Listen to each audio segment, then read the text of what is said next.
Poderia deixar de falar sobre habitação aqui em nosso município, principalmente esse projeto, né? Quando ele vem para ajudar de verdade nossa comunidade, e a Câmara, como sempre, de forma responsável, tenho certeza que vai aprovar por unanimidade, mas como vice-líder do governo, eu tenho que colocar algumas informações aqui, deixar todo mundo a par.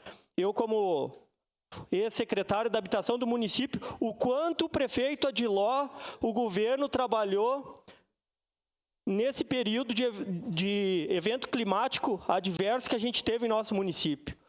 Quantas noites encontrei os nobres bombeiros que estão presentes aqui, pessoal da prefeitura, vereadores, em função de se entregar naquele momento mais difícil.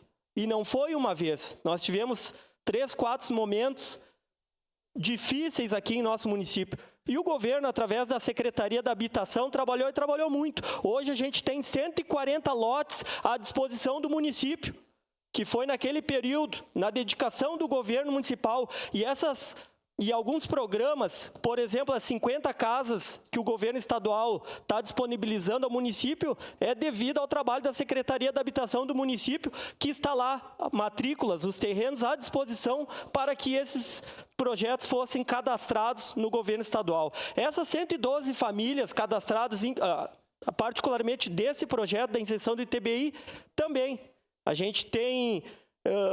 o governo tem se dedicado a isso, além de ajudar na questão social, como já mencionado aqui na exposição de motivos, assim que essas famílias poderem ter seus bens novamente, o município vai poupar na questão do aluguel social, que muitas famílias estão ali recebendo mensalmente.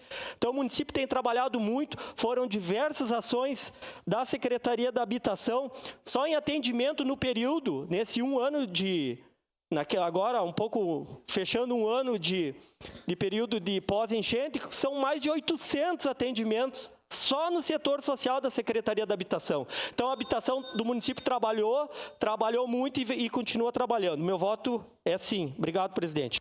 Obrigado, vereador.